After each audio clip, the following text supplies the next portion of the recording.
just got done watching Anora at the theater with some of my friends, and I gotta say, I went into this movie wanting to hate on it because I wanted Dune 2 to win Best Picture.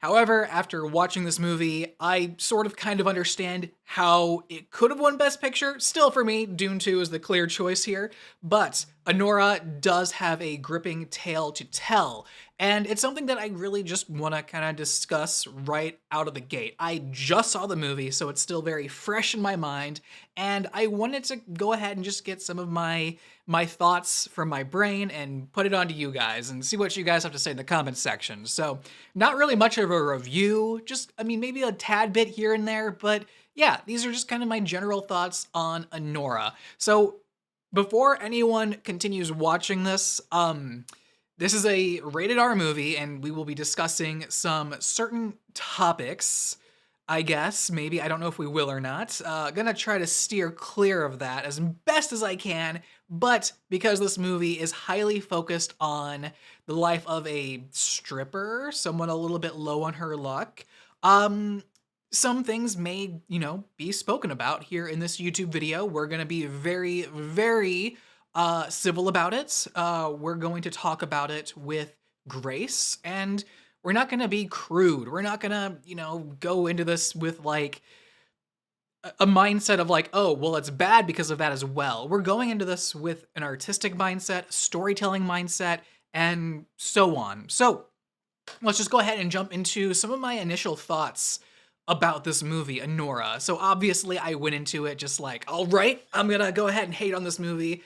But yeah, the movie opened up with a scene where I'm like, well, I can see why it won Picture of the Year. This this makes sense to me. And if you've seen the movie, you know exactly what I'm talking about. I really didn't like the beginning or even like the first half of the movie because, I mean, yeah, it's exposition, and I think they did like a really great job telling us who these characters are, kind of setting up the chess pieces, I guess you could say, and giving us the location, the scene. And for a while, I was a little confused on where we were at in the story. Even my friend next to me, they were like, "Hey, what state are we in? What city is this?" And I'm like, maybe New York, I guess. I don't go to New York a lot, so wouldn't really know right off the bat. But over time, you kind of find out where you're at. But that was a little disorienting. So some of the exposition was a little rushed in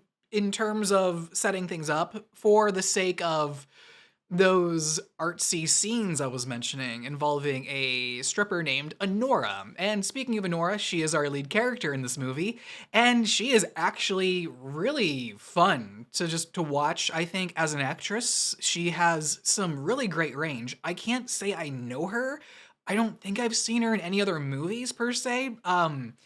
Maybe I have, I don't know. Tell me if you've seen her in other movies, but yeah, she kind of she really wowed me with her acting and just, I mean, how far she went with some of these scenes. I mean, you guys probably know what the movie's about already. So yeah, just to go to those places and to still be this actress who still earns a lot of respect from the audience. And you're not just kind of like an actress who is relying solely on her body to get by. We've seen those actresses and even those male actors who come along every once in a while who try to get by on their looks alone, and the range just never really is there. And it's safe to say that the person who plays Anora, I really should have looked up her name before hitting record.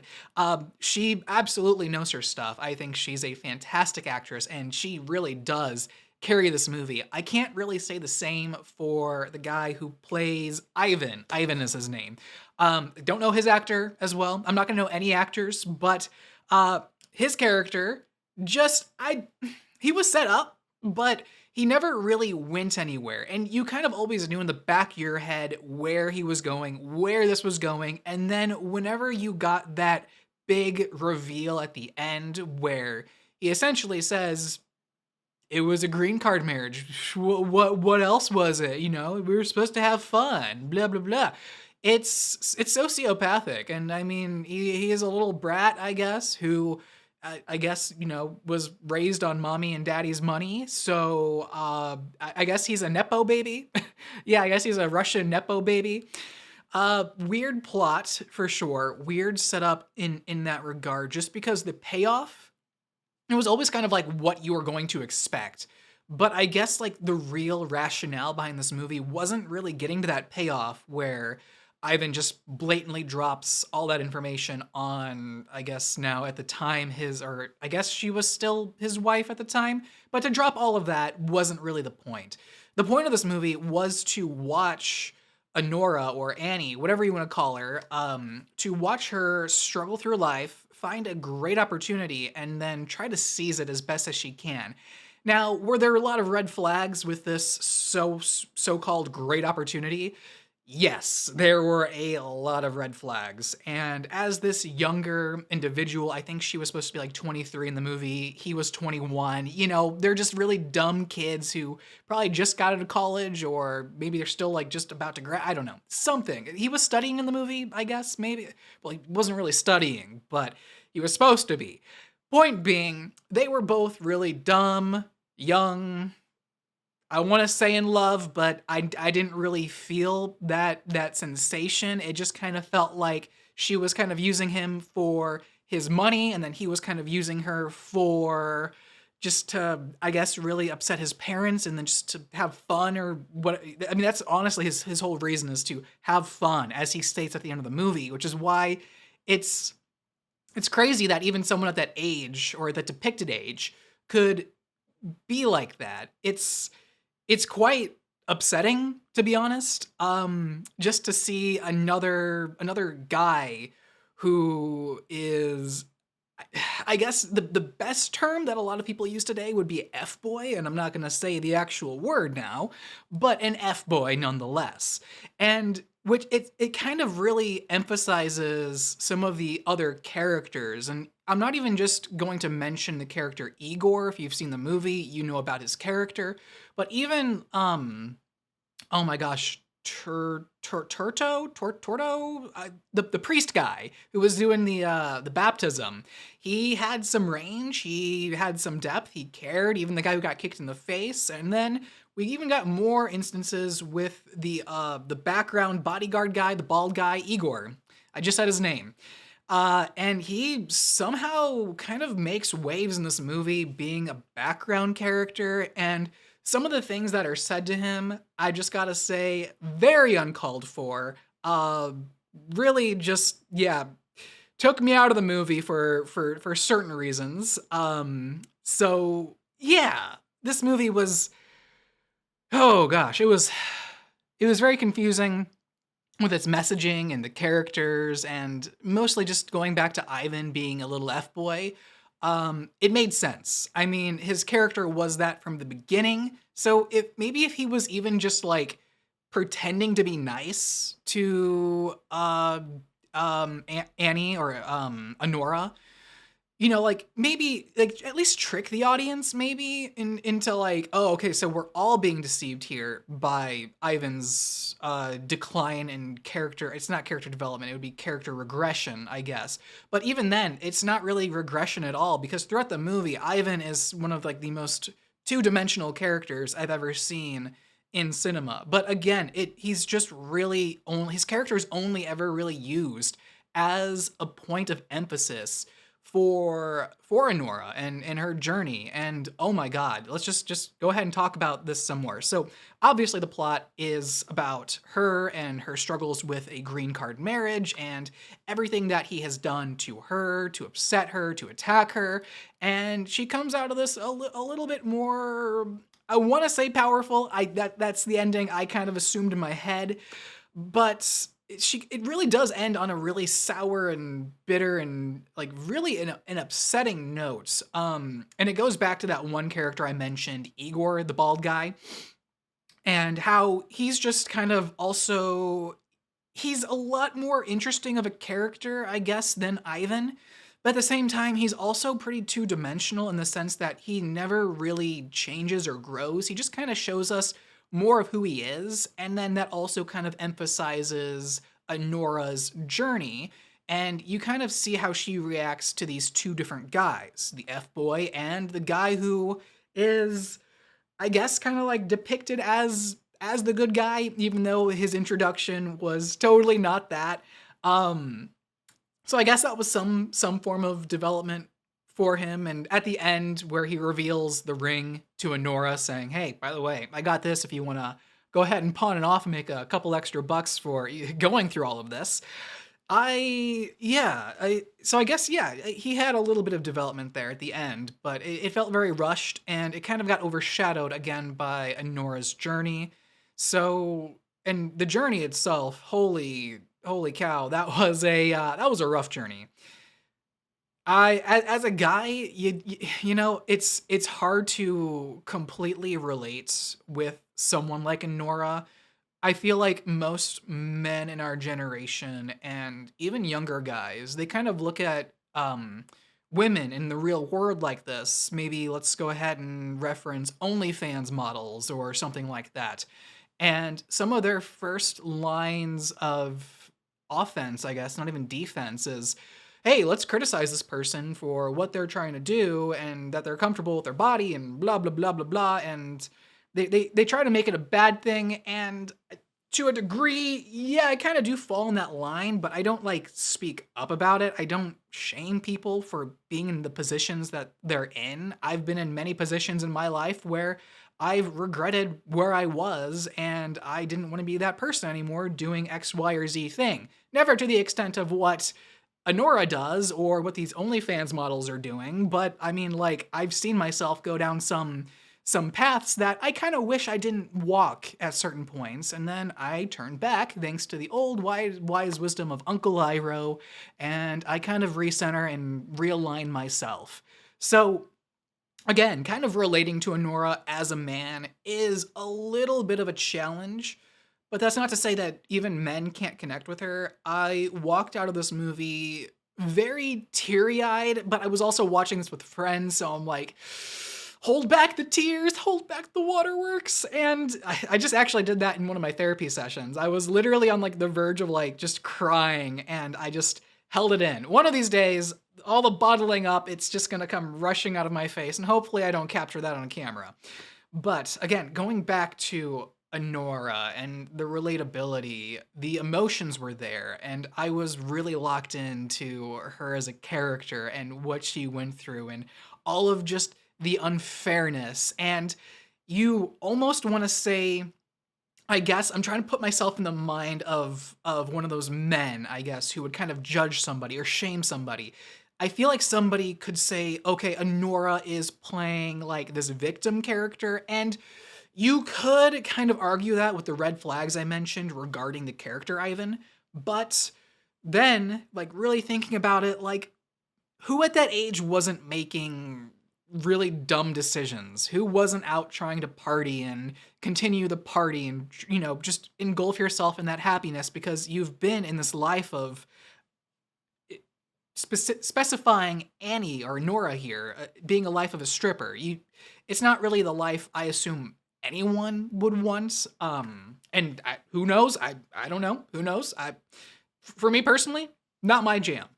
But you know, just seeing how she would want to get out of that situation with such an easy escape, almost like a too good to be true situation, which again, kind of another relatable situation for me. It just, yeah, it's kind of hard to both defend and to shame also, or to criticize, I guess in my sense, this character, because there really wasn't an easy answer here. This was just kind of like her life, and it got invaded by this foreign dude who was like, hey, let's do a green card marriage so I don't have to go back, and then I can just shower you with with a luxurious life and no questions asked, guaranteed. And obviously that backfired, and her life just kind of exploded. She was attacked, she was kidnapped, she went through a lot of just personal trauma, and she developed a lot of trauma by the end of this movie too.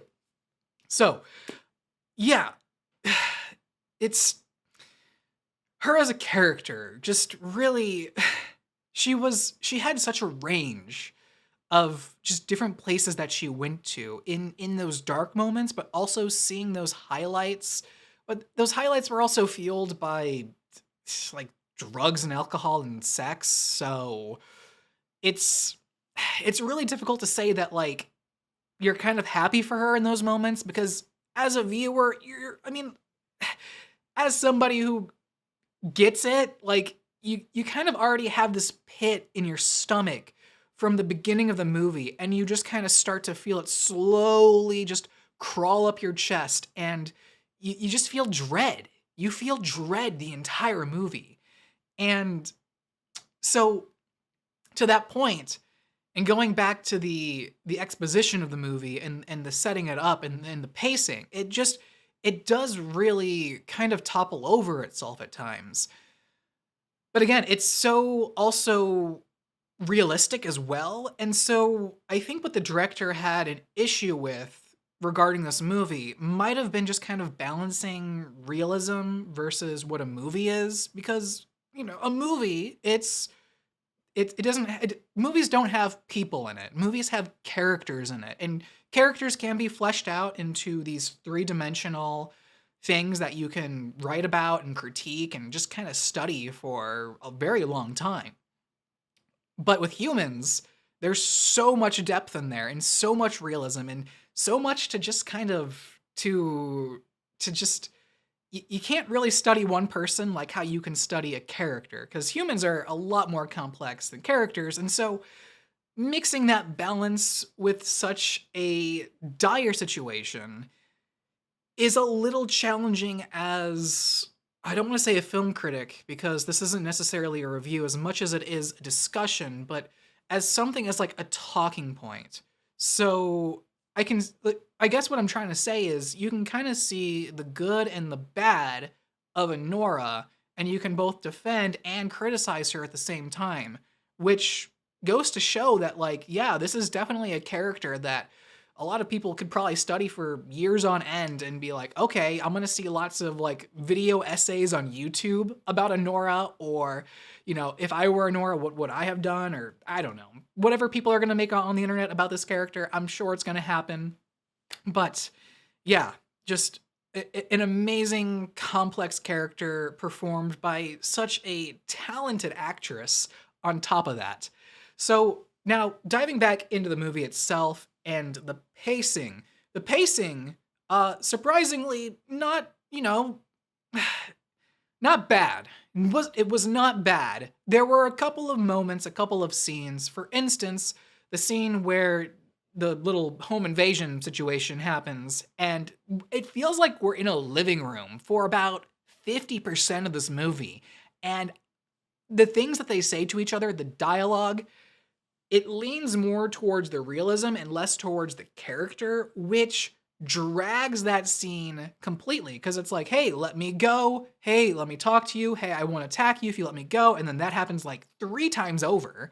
So it's just, it was a scene that really just lingered. And then the search for Ivan also dragged on. And that was a scene following immediately after. And all the issues that they went through, I don't see how it affects Anora really all too much. I don't know. Maybe someone in the comments section can let me know about that. But honestly, there was a lot of wasted time there, and I think the movie could have been cut down even just a little bit. The movie felt like it was a long time. I don't know the runtime of the movie, but it felt like a really long time.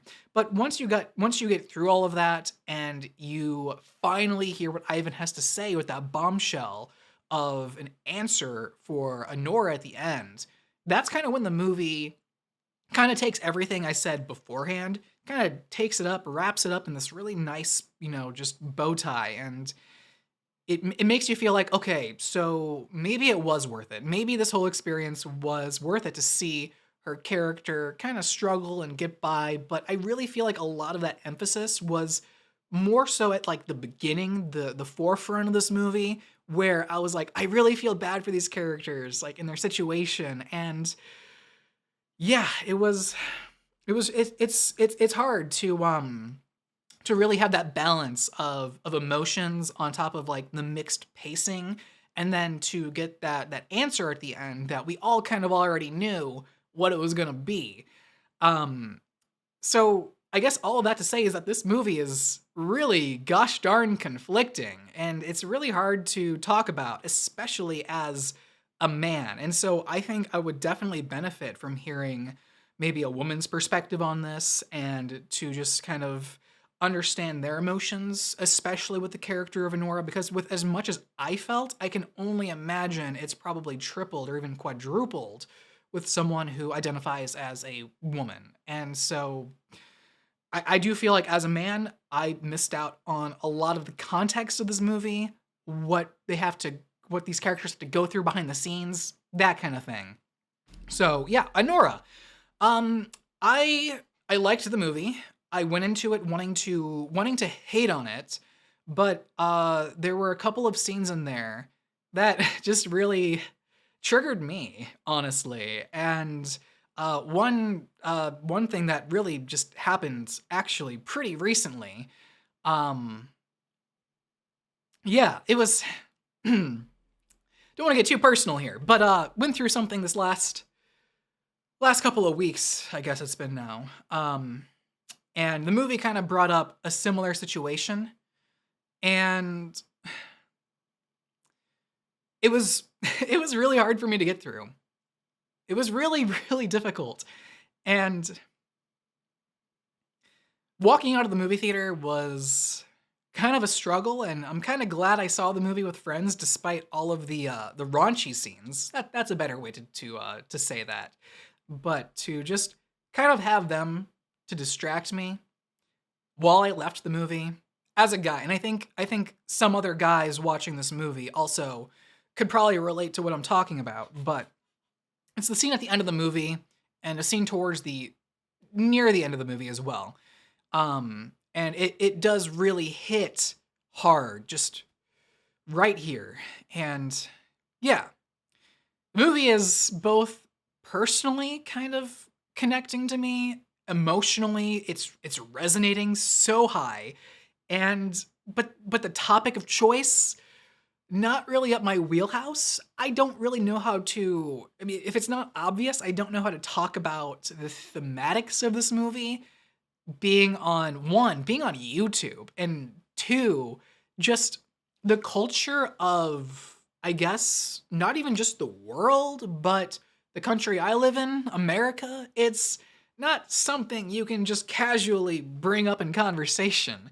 So that kind of also adds a little bit of difficulty on top of all of this.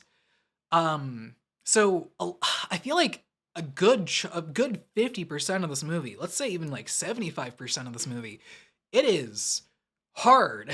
It's hard to come up with some talking points. I guess some things I could say is that those more raunchy scenes, they could have been cut down. I think that we kind of got the point of who she was, and some of the I guess the bonus scenes, if you want to call it that, they were a bit gratuitous. It felt like they were just kind of like the filmmakers were just really pushing the boundaries and not necessarily redefining them, or not even like adding to the conversation.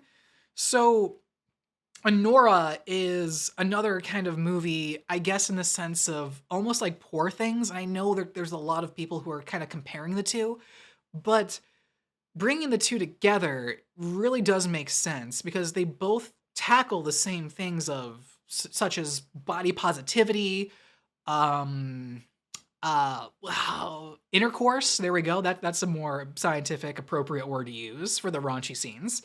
Um, all of that very very progressive stuff. I guess is that the right word? Progressive. I'm not too sure. I'm very ADHD and sheltered. I grew up in a very conservative family and I don't really do politics. I don't really care about a lot of what this movie has to offer. But at the same time, the movie again brought me to such an emotional place with again a theme and a topic that is very taboo to just kind of like my circle of people. So to just kind of be engulfed by something like this and to walk out of it and feel so personally just connected to it and know in going into this just kind of wanting to hate on it too. Like everything about this movie in my head should have just been this movie's gonna suck, and I walked out of the movie and I felt nothing. But that's not the case. I walked out of this movie feeling so many emotions and listening to myself in my brain and feeling my emotions and how they affected my body, whether it was being sad or some happy tears or just like regret of, wanting to hold in my tears. Like every single emotion I felt that was caused by this movie was it was emphasized by the movie. Kind of like how all of the side characters emphasized Anora. Anora in the entire movie really just pushed those emotions out of me. And again, with the topic and the theme, I was not expecting that in like the least bit possible. So overall, the movie is really it's really hard to talk about. Especially with someone like me who is again hard to talk. It's hard to talk about these these topics, especially on YouTube. But overall, I think the movie, I can see why it won Film of the Year. I think some other movies, Dune 2 should have won for so many different reasons, such as cinematography, acting on all grounds. Dune 2 had some pacing issues similar to this movie, but with the amount of context going into it and reading and knowing what was in the book, they did a really great job cutting that down. With Anora, I don't know if this is based on anything actually. I'm not sure. Correct me if I'm wrong, but being its own independent individual property and not something based on comics or books or like older properties like a new Star Wars or whatever. It's really profound.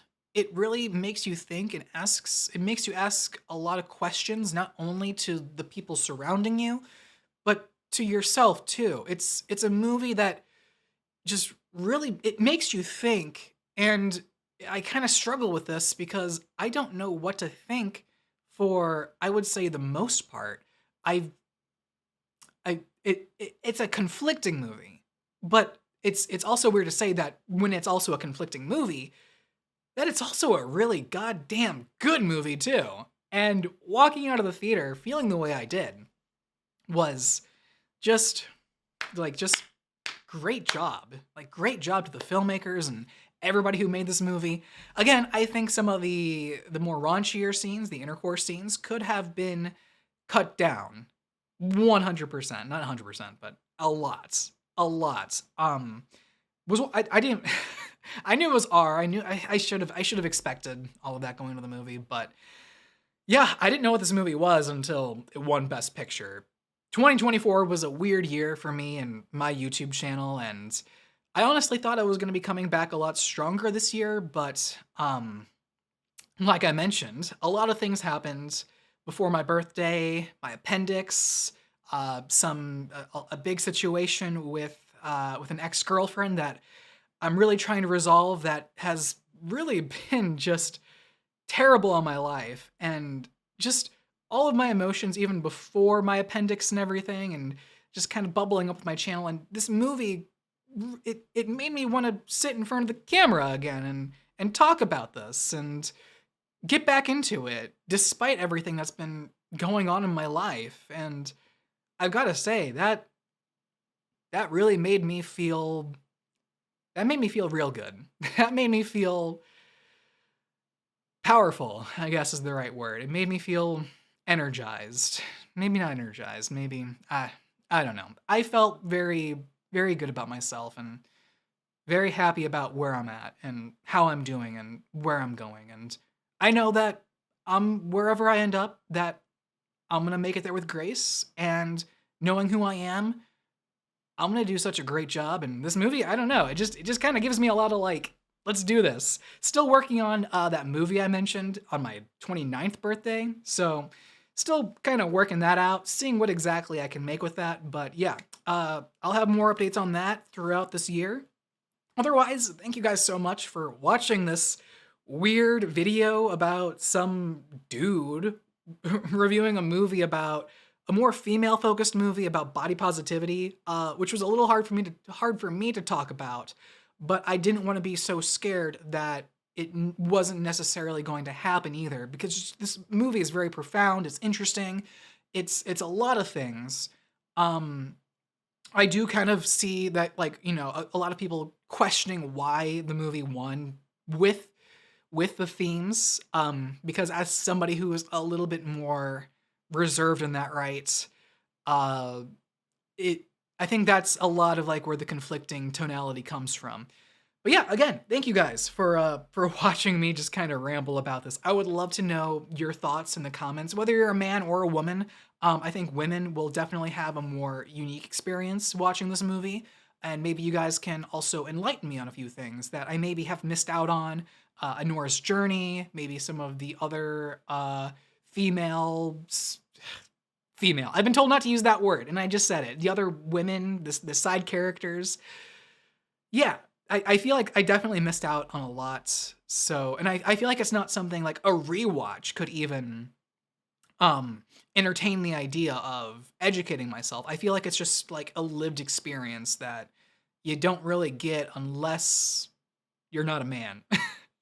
But yeah, so those are just some of my overall thoughts on the movie. And again, thank you so much for watching. If you guys enjoyed the video, be sure to subscribe, leave a like. I would really appreciate it. But yeah, I'm going to go ahead and end the video here.